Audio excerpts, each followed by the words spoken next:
We welcome to the show Scott Minto. How's it going? Very good, thank you. Sorry, as my dog's just running across there. Whenever I do a podcast, she's always there at the bottom of my feet, really. No, really good, thank you. Really good. I love the shirt that you're wearing. Yeah, from the 97 Cup final, of course. Yes, here Yeah, it is. absolutely. So, do you remember when you was picked for the starting lineup? A very big game for Chelsea. Yeah, it was, especially at that time. Obviously, I joined in the summer of '94, so I didn't play in the '94 Cup final, but I knew how important it was for Chelsea. You know, if we were to win, which fortunately we did, the first major trophy for what, 26 years. When did I find out? I probably found out when we always normally just found out about an hour and a half, 2 hours before the game. So we weren't quite sure until we had the team meeting. You always have to prepare as if you're starting. And I suppose the one I've been sent a couple of times recently, me talking just before the game and being asked that exact question, and the reporter mentioning Craig Burley didn't start. So it was unfortunate for him, but we're all pleased, the 11 of us that started, to have played in what was an amazing game.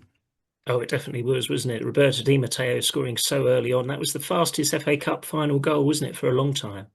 It was, yeah, and it lasted many years actually. It might have been Romelu Lukaku, I don't know if I'm wrong, against Chelsea that beat it. But yeah, it was almost as if like, well, if you didn't turn up on time, you missed the first goal. And I mean, I think I obviously work in the media now, and obviously the first goal is not match defining. But if you look at how many times the team goes on to win when they do score that first goal, or find it hard to win when they concede that first goal, um, it's amazing how that first goal is so important, and we got it within the first minutes, and we just kind of felt even before then, but certainly in that game, we felt that this is our name was on the cup and we were ready to win it. Yeah, it was such a great era for football, wasn't it? The 90s, I think. It was. I think. I mean, I don't know if I'm being biased here, but I think the '90s was probably the best time for football. It was a great time to play football. There were no camera phones around at that particular time. We could go out and have a laugh and have a few beers, and perhaps even have a few beers when we shouldn't do. Although we were never doing anything within 48 hours of a game. But yeah, I think the '90s. When you think about, obviously, just in terms of Chelsea, we had Dan Petrescu, Mark Hughes, and then obviously Rude came in, and then he took over and brought in the likes of Luca, Robbie, Frank Leboeuf, Gianfranco came in about sort of the November time, and yeah, it was just an amazing time. And then you talk about Cantona and Beckham and Giggs and Keane and Scholes and Bergkamp and Thierry Henry. And I look at that time not too often, actually. I don't look back very often. And maybe when I'm finished completely with broadcasting, then I will. But when you think about it, the individual brilliance that the '90s had, I think it's more than it's ever been. I think it was arguably the what certainly one of, if not the best time in English football. Yeah. And before then, you didn't have that many foreign players, did you? Which sounds incredible today, doesn't it? Yeah, I mean they were just starting to come in. I think in the early '90s when the Premier League was formed, Italian football and Serie A was the sort of best, seen as the best football, and all the foreigners, as it were, went to Italy. And then as that sort of second and then third broadcasting contract came in, with the money that came with it as well, and how popular English football and the Premier League football was around the world, not just within England, then suddenly it was able to attract, top class players. So yeah, it was a special time with some special players for sure. Yeah. And how good was Gianfranco Zola? I mean, we obviously know as supporters, but you've seen him on the training ground. How good was he back then? I have. Whenever I'm asked the question, who's the best player you ever played with, I always feel like I have to sort of do from third in reverse order. And I say third was Palavicania, actually, when I was at West Ham. Second was Ruud Gullit. And the reason why I put him second is, and not first, is because when he came to Chelsea, we were told, look, this is Ruud Gullit, Ballon d'Or winner. His knees are gone, and he doesn't want any hassle, doesn't want to be in the limelight. He loves the fact he can come to London. He came to London and nobody recognised him, and he absolutely loved that. So different to Italy. But he's half the player that he used to be. Well, let me tell you, if he was half the player that he used to be, you can absolutely see why he was the Ballon d'Or winner. There was you can Google it or YouTube it quite easily. There was a goal he scored at Stamford Bridge in an absolute quagmire at Stamford Bridge, where I think it was Gary Flitcroft. So I don't know if it was Man City at that particular time we played, and he picked up the ball, Rude, just inside their half. And Gary tried to get as close as possible, but he was twisted and turning and twisted and turning. You could see Gary getting further and further back, and then 25 yards out, stuck it in the top corner. Yeah. And that was Ruud Gullit. In training, we could never get the ball off him. Um, I but yeah, do I do remember that brilliant pass he did as well. It was like from the halfway line, and it was with the outside of his boot, and nobody had ever really seen that before. yeah. Well, he wanted to be sweeper, but Glenn said, no, no, no. I'm the gaffer. I'm sweeper. I'm going to play you in midfield. So he just controlled games from central midfield. He was that good. But in terms of the best player I've ever played with was Gianfranco. I mean, when you think about top class talent who take time to really sort of blend into their surroundings. You can even say the same with Thierry Henry in that, in terms of it took him time. Gianfranco straight away was our best player, and you could see it. And it was almost, we had some amazing players. I just mentioned some of them there with Robbie and Frank and Sparky and who else was there? Luca, obviously, as well. But it wasn't quiet, but it was almost, can we get the ball to Franco in a dangerous position and then let him work the magic? That goal he scored against Wimbledon in the semi-final was just absolutely sensational. Yeah. Mm. And he I, won the Football Writers Award that year, didn't he? And he he did. only played half the season, I believe. So, Well, I think he came about the November time, so a little bit more than half, but still, he wasn't there from the start of the season. But the impact he made was brilliant. And do you know what? He had an absolute biggest smile on his face in the world all the time as well. And it was funny because the day before the cup final, we're training at Harlington, and Ruud on the free kicks. We're practicing free kicks, and Ruud wanted a left footer and a right footer, and obviously I was the only left footer. So there's me and Gianfranco practicing free kicks the day before the FA Cup final, where Chelsea are wanting to win a major trophy for the first time in 26 years. Let me tell you, if there was 100 free kicks, I may have got the 100th free kick. Gianfranco was that good. It would almost be like, it's down to you, mate. You put it in the top corner, and yeah, he was just sensational from set pieces. His touch, his awareness in open play, and just his ability to try and help everybody. He was an amazing. Well, he is an amazing guy. He was an amazing teammate for sure. I think when we first signed him, actually, there was some debate who was going to take the free kicks. I think Wisey was taking them, and then they they were like, "Well, Zola will show you what you can do," and then they decided, actually, yeah, we're going to stick with Zola. Yeah. Yeah, I mean, look, he was just absolutely brilliant. I mean, we had some really technical players, but everybody knew that Gianfranco was our best player. And if you remember back then as well, Luca was just the most amazing person and so funny. And considering that what he'd done in his career was so humble, it was him and Mark Hughes and Gianfranco Zola, and 3-2 didn't go. So, Mm. unfortunately for Luca, he didn't play as many games as he wanted to, didn't have as many starts, but Sparky and Gianfranco were a brilliant combination. Yeah, little and large. And but you were saying about Gianfranco always smiling. I think that really annoyed Alex Ferguson. He's quoted as saying that. Why is he always smiling when he plays against Man United? Yeah, and I remember actually he scored an amazing goal against United at Stamford Bridge, where the top players, the world just stops or slows down, and you're thinking, if you're watching, you're probably thinking, well, I can do that. And yet, obviously, he's doing that at the elite of the elite of the elite level. And I think it might have been Gary Pallister or Dennis Irwin, where he shaped the shoot, came inside, and then he's like 6 yards out. Peter Schmeichel doesn't even dive because he knows he's not going to get there. So, Mhm. yeah, just an amazing player, and very proud to say he was been a teammate of mine. Yeah, yeah, wonderful player, one of the best, definitely. And of course, we played Middlesbrough in the final, and they had a very funny season, didn't they? Because they got relegated and they got to the League Cup final and the FA Cup final. They lost both of them, but they had some good players in their team, didn't they? They had Jorginho, Emerson, players like that. Yeah, Ravanelli, Ravanelli, yeah, who wasn't fit, but knew it was all about the FA Cup final and the glamour of it all, and clearly wanted to play. And I think he went off after about 20 minutes. But Emerson was a really really good player. But Juninho, sorry, yeah, was just Janino. I meant incredible. I mean, he was at that particular time he was almost every bit as good as Gianfranco, and it was kind of billed as Juninho against Gianfranco. We had a better team, and we felt that we would go on and win, but you never know what can happen in the final. So yeah, we had to be really on our toes. yeah. And I think he was second in the Player of the Year, Janino, that year as well. Was he after Yeah, Franco? I think so. Yeah. Okay. Yeah, so Well, yeah, two tell you great why. players. Mm. And the thing about the FA Cup back then, I think it was more special than it is today because there was such a big build up of the FA Cup, wasn't there? When you'd watch it on the TV, you'd watch the teams leaving from the hotel, and it was a whole day, wasn't it? Yeah, I mean, I love the FA Cup.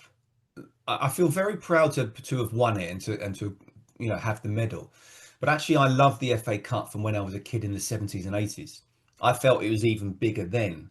I don't know how it was for you guys in the 90s, but growing up in the 70s, it literally was from the start of the day till after kickoff as well. Yeah, There'd be celebrity programs being made. There'd be following the players and the fans on the bus. We think about all the sort of really big shows back then in the 70s and 80s. Well, they were doing that on the morning and the early afternoon of the FA Cup final, or putting it out anyway. So yeah, it was to have watched that growing up, and then to be part of that and play in that final. I think the good thing for me was I was in a really good place mentally. Obviously, in a football career, you're up and down, and at the moment things are not particularly good for the current Chelsea side, and they're low in confidence at the moment. That's what happens in a career. But I was in a really really good place back then, and I didn't really think about it too much. I think sometimes if you realise that, hold on a minute, I'm playing in an FA Cup final in front of 80,000 people with hundreds of millions watching around the world, then suddenly you can get very nervous. So when you're in the zone, unfortunately I was then, you just don't think, you just do. mm, So it really was kind of, yeah, I didn't appreciate it until afterwards, actually, what I'd just done or been part of. yeah. And with the final, I mean, winning the final, it was such a big thing for Chelsea. And I say this to younger supporters, and they don't really get it when I say, well, back then, that was the best tournament we could win. And it meant everything back then, didn't it? It was such a big thing to win for Chelsea. It was, and again, I go back to really the 70s and 80s where the best team won the league, but the biggest day was the FA Cup final. And I think I sort of caught, that 97 or 90s caught the back end of how, important it was then. And the Premier League hadn't sort of completely overtaken it and overridden it. Um, and yeah, it was just, to be walking out, The old Wembley as the well. old Wembley, the Twin Towers, to have been part of that. Rude he was very clever. He made sure that we weren't like staying at Wembley or around Wembley 3 or 4 days before the game, and suddenly your nervous energy can be built up and then gone by the time the game comes. So he said, look, we're going to treat it like a normal game. We're going to train. We trained at Stamford Bridge, actually, thinking about it, but we didn't sort of go anywhere near Wembley at all. Mm, And and then we travelled to the hotel the night before as if it was just a typical away game. And again, everything was just treated as normal. We all had chicken and pasta. I'm pretty sure Frank Sinclair had a full English, but that was him. Um, and yeah, suddenly you go out, you look at the pitch, and then it starts to sort of hit you. You have interviewers, reporters wanting to ask you questions and how you're feeling about the game, etc., etc. Especially once the teams came out, and then when you walk out, um, yeah, it was just an amazing feeling. But again, I didn't really think too much. I just sort of try and think, yeah, you're in a good place. You're playing a game of football. Just make sure you win it. Yeah, and you mentioned Ruud Gullit. He was a very cool character, wasn't he? He never seemed to jump up and celebrate a lot, did he? He was very cool. I think cool is a great word to describe him. He was really cool. With those sort of dreads that he had and just his manner, his manner. He knew how good he was. He knew he was Ruud Gullit, you know, and there was a I wouldn't say an arrogance, but there was just a real high confidence of knowing that I've been there, I've seen it, done it. I played with better players than you guys. Obviously never said that, or we didn't necessarily feel it, but we knew that he'd been there. So we were almost trying to impress him all the time, really. And yeah, he was a cool cat for sure, and a really good manager, and a great manager actually to even though it was his first season in management, he used his experience as a player to make sure nobody got too nervous. Everybody was pretty cool themselves, and that's how we felt in the game. Yeah, and of course he won in his first season the FA Cup, and then the next season he was at Newcastle. He got to the final. They didn't win it, but he did well, really, when he first started as a manager. He did. I think I still don't know to this day really what happened at Chelsea. Obviously, I that was my last game for Chelsea, and I went to Benfica after that. And then halfway through the following season, he was sacked, which really surprised me because I thought it was just a match made in heaven, really, Ruud Gullit and Chelsea, and almost he coined the phrase. Although I think he's doubted it since, "sexy football." Sexy football, yeah. And that's we were a cup team back then. I think we finished fifth or sixth in the league. So we were a good side. We could beat anyone on our day, but we weren't consistent enough to really be challenging for the title at that point. No. And, But a fabulous team. I mean, I'd love to have that strike force now of Mark Hughes, Gianfranco well, Zola, and Vialli. Just unbelievable, isn't it? well, I think there'd be a lot of players that would get into that team, today's team, if you think about it. So it was a brilliant team. It was an excellent team, and we mustn't forget people like Dennis Wise, the captain, Yeah, the proper Wisey. captain, Wisey, who just have a go at you, even if he's having a bad game and you're sort of telling him where to go and he's having to go back at you. And I'm saying, look after your own game. And he's like, no, you do this, obviously in his own wisey way. I'm trying to be polite here. And then you think about it and go, yeah, actually, he's right. And he was just a brilliant captain. He was a Mm. fantastic captain. Eddie Newton, for me, the original Claude Makelele. Everyone talks about McAlena. Of course, he was an unbelievable player. But Eddie, with those sort of bandy knees of him, because he wasn't able to play and train every single day because of his knees. But Rude loved him so much, and we loved him so much because he was such a good player that he would he would play in the game before the round of the FA Cup. Then he'd train a few days. He'd play in the round of the FA Cup, and then he wouldn't train for a couple of weeks because he had Oh. to look after his knees. But he was just brilliant. The way he read the game, the way he mopped everything up, and yeah, for me, he is the original Claude Makelele.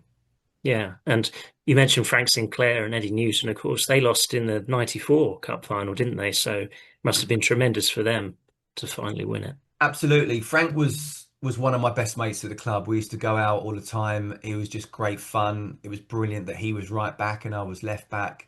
And really pleased for him, with the way he played. I thought he was superb, and really pleased for him the following season as well. And obviously everybody connected with Chelsea, but definitely for him, the following season to win the League Cup and the Cup Winners' Cup as well. He was just he was just such a character. He was such a character where, I mean, first of all, he was 5'8", no more, but he could jump 8'10". No one out jumped him, and he had a great self belief. I remember one time it was in the paper actually when Rude was manager, and like the News of the World or whatever sort of had a little thing saying Paolo Maldini linked with Chelsea. So there's me thinking, right, that's my Chelsea career done.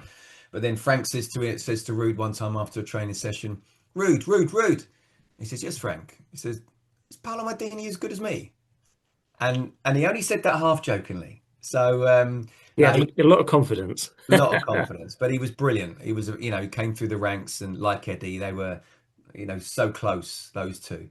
And Stevie Clark, who's Yeah, obviously doing fantastically well as the Scotland manager, and I think a really underrated player. Obviously started off at right back, but then was one of the three centre halves in the cup final. He was kind of my left centre half, and I love playing with Clarkey. You know, he didn't always say a lot, but he said enough. Good communication when I needed it. I knew when we were playing wing backs, although we didn't in the cup final, I could bomb on and not have to get back all the time because he was good enough defensively to read the situation and come across. Just a really, really good defender. And I think, as I say, I think he was really underrated. Yeah. And years later, of course, he was Mourinho's assistant at Chelsea, wasn't he? Absolutely. I think he's been an assistant under so many top class managers. You can see why he's such a good manager now. Really, um, very studious, very. You respected Clarkey. He didn't say too much, but whenever he spoke, you listened Mm. because he was a top class guy and a really really good player. And do you remember the cup parade for the 97 FA Cup final? Yeah, bits. It's a bit blurry, is it? Yeah, a little bit, a little bit. I think we went to the Savoy that night, and the ones who had wives and girlfriends, we stayed there. The ones who were single went into London and completely enjoyed themselves. So that we all had fun, and let's just say we all got pretty drunk. Yeah. And then the next day, I don't remember a lot about it, apart from just the fact it was just crazy. I Yeah. remember 20 years after the event, I think I was invited to a Chelsea Player of the Year, where me, Frank Leboeuf, Clarkey, might have been Eddie, went up on stage, and they just sort of said, "Look, 20 years on," and we just said a few things. And Frank Leboeuf said in '97 there was 100,000 people in the parade. In 2000 there was 30,000. Mm. So, that's what he was told. So just I think it went to show just the importance of that game. And as you say, the FA Cup was massively important, more important than it is seen today. For Chelsea to get their hands on it was just amazing. Yeah, it was an amazing feel. It was amazing on the bus. I'm sure we had a few drinks, but I don't think we got sort of too drunk. We didn't do Ashes 2005, but yeah, it was amazing. And at the end of even of a successful season, there are highs and lows, but to finish on such a high was incredible. Yeah. And of course, the parades used to go through the Fulham Road back then, didn't they? By the town hall. They don't do that anymore. They go to the field up there, don't they? But I think they were better back then, personally, Okay. because the streets were like either side, would be packed to the rafters of Chelsea supporters. And I remember it well. It was a great day. Do you do you tell me about it then? What did it mean to you? Oh, everything at the time. I was a kid then, so yeah, it meant everything. And you still look back on that period of the 90s, it was a really special time. The players we had, the managers, if you think of Ruud Gullit, you think of Viali. I mean, what was Viali like? Because he was one of my favorite players. Yeah. And I loved it when he became the player manager. Yeah, I mean Luca I mean obviously as a player, I don't think I really need to tell you what he was like because it's all there for everyone to see. An absolute superstar. And yes, okay, maybe he was coming sort of towards or the other side his career, the twilight of his career. But as a person, he was so humble and so funny. We did the I'm sure it would be out there anyway when we did the Blue Day video. I'm sort of in the back. I don't really do that type of thing. But there's a few of them getting up there. Even Jody was in there as well, who's was a really good mate, even back in the day. And then we were just sort of like everyone had to sort of go up and they'd put a bit of music on their own and sing a bit, and then obviously they'd edit it later for the video. And the moment Luca came up, they stopped the music, and everyone just burst out laughing. And instead of acting like a prima donna and saying, "Oh, I'm not happy with this," blah blah blah, he just burst out laughing, and it was just it was just an example of how one of the boys he was, and yet he was an absolute superstar. Mm. And when he first came to the club, didn't really speak any English at all, and he had these books, you have as a 3-year-old here in England, that the cat jumped over the dog, and yet within 6 months he was fluent. Wow. He was just incredible. And the story about Luca as well, which is quite emotional in a way, that in the Euro 2021, I'm lying there, I'm watching one of the games or about to watch, and it was the round of 16. So if I don't know if you remember, Italy was in one side and we were in the other. And before the game, Mancini and Luca were out there looking just absolutely $1 million in their Italian suits, looking so crisp and sharp. And I pressed pause, and I thought, this is so from 1997 to 2021. I thought, I wonder if he's got the same number. I'm going to take a picture and send it to him. I'm sure he hasn't got the same number now. So anyway, literally within 15 minutes before the kickoff of that game, he sent me a text back and said, "Oh, Scotty, brilliant. Thank you very much." I basically put the best looking management duo in the Euros. If you get to the final, I hope it's against England. And if we are to lose, I don't mind if it's against you. And it was just a really nice text back. And we sort of kept in touch throughout the Euros, not regularly, but through every round kind of thing. And again, sort of afterwards, I said, if we were to lose, I'm glad we lost to you. And it was, yeah, it was quite emotional when I was told that of his passing, and my mum literally called me up and said, "Have you heard?" And I'd heard that he wasn't well, but I didn't know how close he was, and I just kind of just started crying. And Mhm. literally within a minute, one of the lads at Talk Sport, who I know really well, called me up and said, "Look, I'm just about to go on. Would you come on?" I said, "I can't." I said, "I'm in absolute bits here." He said, "Please, it would be great if you could." So I did, and it was a very emotional interview, and I sometimes listen to other people where they're crying and I'm thinking, is that a good listen or is it not? I don't know. But just for me, that's how I felt at that particular time because he was an incredible guy and he was only a teammate for a year. Yeah, yeah, unbelievable man. And I think Chelsea supporters felt that as well. And of course, you knew him, so obviously, even sadder for you. But he was loved Mm. by everybody, wasn't he, Luca? He was incredibly popular guy for sure. Yeah. And do you have any stories about Ken Bates?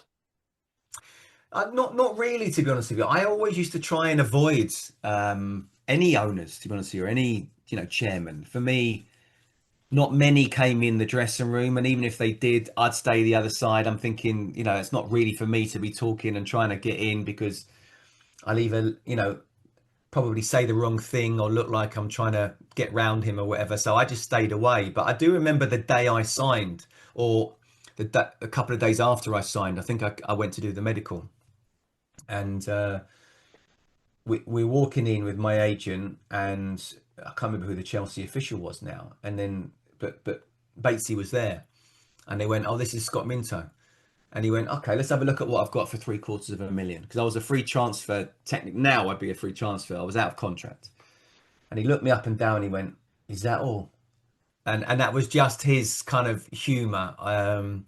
And yeah, listen, as I say, I didn't really come across him too many times, but him and Susanna, whenever I did, were just very funny.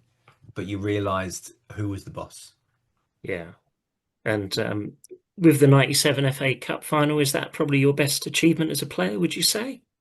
Yeah, I think the best day of my career, without a doubt, is the FA Cup final. How can it not be?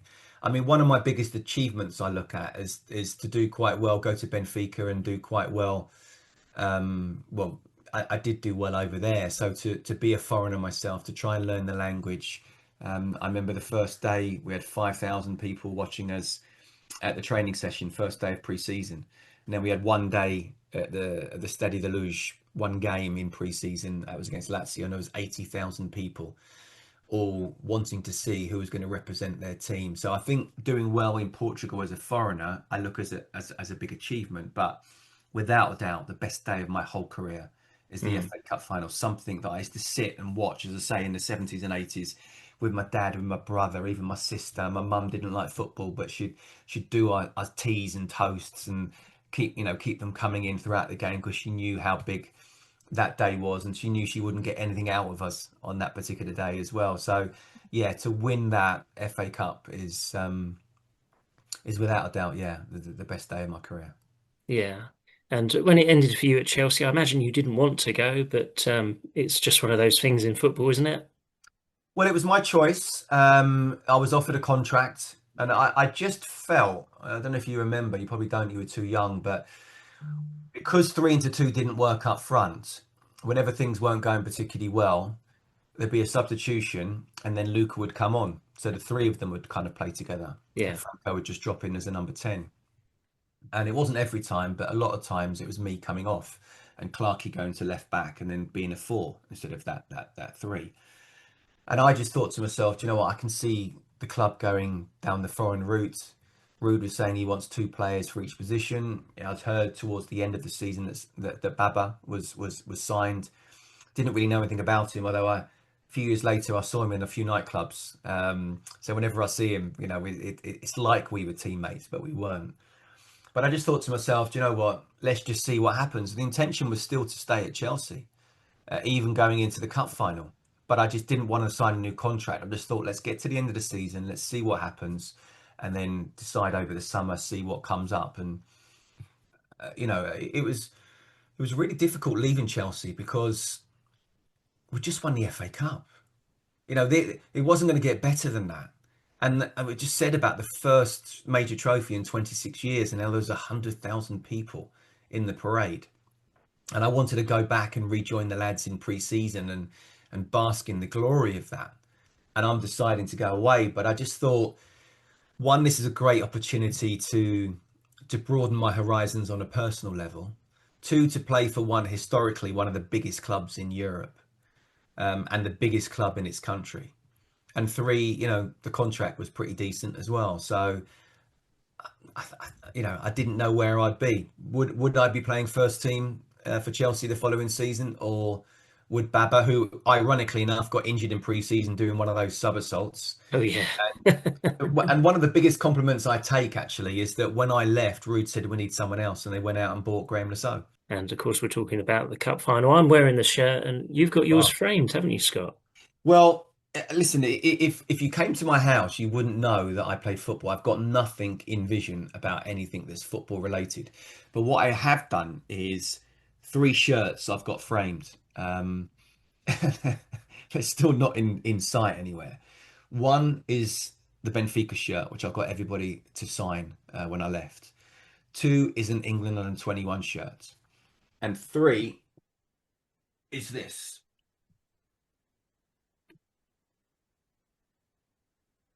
So hopefully you Great. can see that okay. So that is the shirt that I wore in the 1997 Cup final.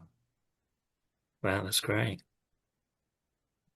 I wish I'd have got everyone to sign it. I didn't think back then, but yeah. So And you got your medal as well. Let's have a look at that. I've got the medal. So What's that experience like going up the Wembley steps to get your FA Cup winners medal? That must be really special. yeah, again, it's one of those where you're such in the zone, you don't really think about it. You know you've won one of the biggest games of your career, even though your career is only halfway through. Um, but where I felt maybe I would have liked to have appreciated even more, and what we did afterwards, and trying to at least remember everything and take it all in. Actually, the positive to that is I didn't think before the game, and if I'd have thought too much before the game, then maybe I'd have got nervous during the game, and I wasn't nervous at all. Yeah. So, so yeah, going up the steps, cup being passed along, we go down the steps. I'll show you it in just one sec, and I open it up, and it's really small. So this is, can you see that there? Yeah. Yeah. And as I open it up, that is it. Oh, wow. And then it says on the back here, Football Association Challenge Cup winners. Yeah, you would imagine it to be bigger, wouldn't you? Yes. So I say to Mark Hughes, who's just created history by winning four of these for the first time, no one had ever done that at that particular moment. Say, blimey, Sparky, this is small, isn't it? And oi, I've got four of those. What are you talking about? And it was just a real sort of typical Sparky, very dry. He didn't say too much either, but he was another one when he spoke, you just listened because of the person he was and the career he'd had. But yeah, that was a record for him at that particular time, four of Mm. these. But this is it. And Wow. for over 20 years, my dad had it. Hmm. So I was, So So he'd show it off, I suppose, to his friends. I don't know. I mean, I think he showed it off to a few of his friends, and he was very proud for sure. Yeah, He's someone who, had been there, loved football, been there at the very start, took me to, my Sunday league games, my school games, my district games, my county games, was always there for me, always watching me. He would have loved to have been a footballer. If not, he would have been quite happy to have been a scout of Accrington Stanley. He just loved football so much. So he was very, very proud. So yeah, he would have showed it to a lot of his friends for sure. that's great. And so, what was Mark Hughes like? Because he was a fantastic footballer, wasn't he? He was one of those where he wasn't particularly a great trainer. He didn't really he was that good. Graham Souness said to me one, or said to us as a team when he was boss of Benfica, he said it's not tap. You can't just turn it on and turn it off. But Mark Hughes could. He was that good. Uh, you know, Sometimes you could tell that he wasn't particularly in the mood, and then suddenly the next day in the matches. He's Mm, got two centre halves hanging off him, bringing the ball down, laying it off, shrugging them off, going in, scoring a goal with a header. yeah. And he was just fantastic. I remember, I think he was. Did he play in that Norman Whiteside FA Cup in the 80s, where Norman Whiteside was really, really young, and I think Sparky was as well. And then from then on, from late 80s, early 90s, he was just a sensational footballer with Manchester United. And yeah, again, another one of those where it's almost like not necessarily a pinch yourself moment because you feel like you should be there. You've earned the right to be at the club. But actually, this is a guy who you've been watching and admiring for years, albeit not being a Manchester United fan. So Mm, yeah, just a very quiet individual. But the moment he passed that white line, an absolute animal, but in a good yeah. way. Yeah, and I think we wouldn't have won it without him, really, because that game against Liverpool 4-2, we were losing 2-0 at half time. He comes off the bench and he makes a tremendous, well, he scores a goal, he sets one up. He was fantastic, wasn't he? Yeah, and people say, and I'm not a great believer in sort of superstition or names on the cup or whatever, but after not just that game, but if you remember, the next round was Leicester, I think. Yeah, Uh, we got the penalty that wasn't a penalty. Erling Johnson? that's Yeah, it. I So was so there. so we drew there at Filbert Street, and then we were drawing at Stamford Bridge. We're going into extra time. I'm thinking to myself, it's got penalties written all over, and I'm thinking, oh my God, I'm gonna have to take a penalty. Oh, okay, okay. And then Erland, who is the strongest Norwegian lumberjack axe grinder, you're ever likely to meet, went down like a sack of spuds. A tackle made by Matty Elliott, who I know well because I played with him for a short time at Charlton. Really good lad. I mean that would be a good wrestle between those two. But Erland just timed his dive so well. Matty stuck his leg out, didn't quite make the contact. Obviously, if VAR was involved, it wouldn't be given now. But and then Frank, to be fair to him, he was just a brilliant penalty taker. Oh, Frank You LeBeuf, know, yeah. yeah, he was fantastic, and I mean he was like that kind of almost a Pirlo at centre half. He talk about outside of the right foots that Rude used to do. He made a Mm. trademark of it. He was absolutely fantastic. Um, Yeah, I used to love that from him because you don't see that in the modern game, do you, really? Not so much, not so much because centre halves don't really play long balls anymore, or No. not that often. But But but the when you way talk about it and you say long balls, it wasn't, was it? It was a long beautiful pass, pass, wouldn't it? it's It'd a be a long long, it would pass. be a long pass, but it wouldn't Yes. be a It'd be long ball. absolutely. And Glenn was the ultimate of that. Glenn Hoddle, he was just incredible. Left foot, right foot. Um, I remember in the warm ups. So he was still playing manager. It was his last year. It was my first year at Chelsea, and Shrewsbury would take the warm ups, and every day we'd have a three touch or keep it up. And so it'd be like, right, why is he give us three touches? It'd be like foot, thigh, head, foot, thigh, head. So we'd all try and do the same thing. Okay, Gav Peacock, give us something. Okay, foot outside of the foot, shoulder, foot outside of the foot. So balls are bouncing everywhere, but Glenn was the only one, left foot, right foot, catch it on the back of your neck, shoulder, whatever the skill was, he could do it. So I always say that Gianfranco Zola is the best player I ever played with, but the most technical player I ever played with was Glenn, because whatever he did with his right, he could do with his left as well. He was absolutely incredible. And what was Dennis Wise like?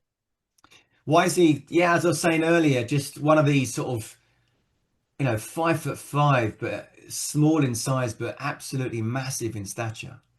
Mm, The way he could put himself about, and fair play to him, because at that time I saw, and it did go very much down a foreign route, but he stayed in the team for a good few years after that. And whatever you say about Wisey, and he was, but by the way, he was a better footballer than people gave him credit for. Obviously, he could absolutely get stuck in, and that's what I think is missing a bit in today's game. That kind of bite, that Roy Keane, Patrick Vieira, Dennis Wise type tackles. Um, he was a captain, he was a leader, and he was up for it. And if anyone, no matter how he was playing, if anyone needed a kick up the backside, he would do that. So yeah, he was a really good guy. Left foot, right foot, great at set pieces, and everyone knew that he was the captain. You know, when Luca came in, when Robbie came in, when Franco came in, you know, everyone knew that he was the captain. yeah, yeah, he did great. And we have to touch on the Chelsea manager situation. Did you see that coming? And where do you think Chelsea should go? It's a difficult one about where they should go. I do think it's a big summer coming up for Chelsea, and obviously I'm desperate for the club to do well and get back to how they were, not that long ago. And actually, last season I thought was a very good season. I thought Enzo Maresca did well. I was actually quite sad to see him go.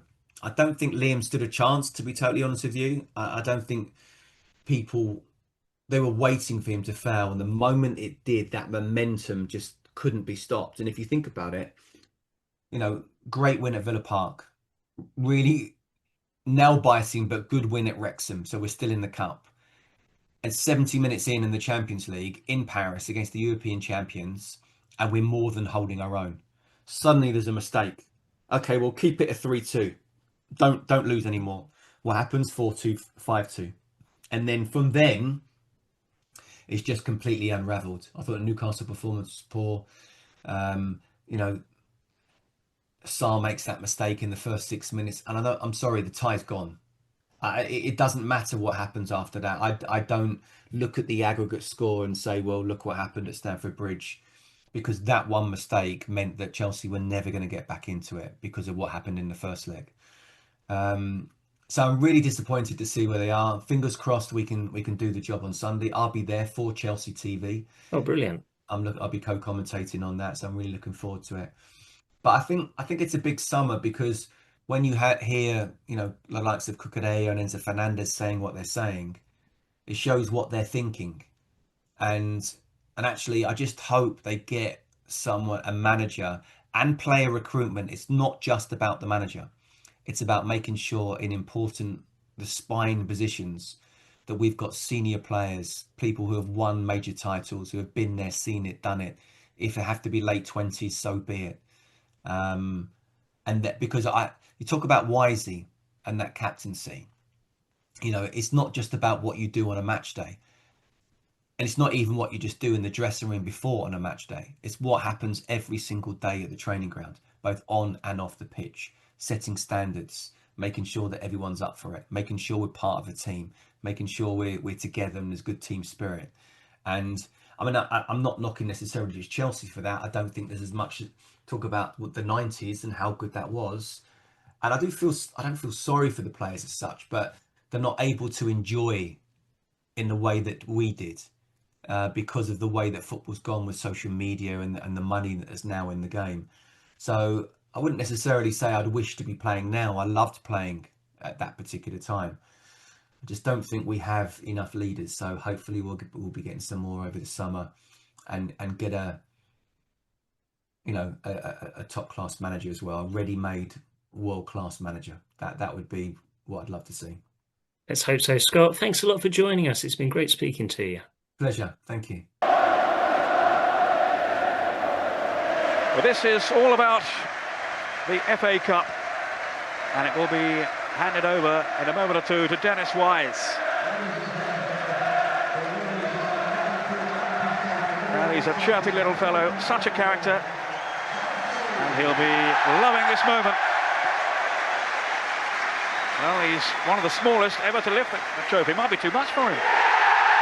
You better not drop it, Dennis. A moment to savour. Chelsea, FA Cup winners, 1997. I've waited 7 years for this now.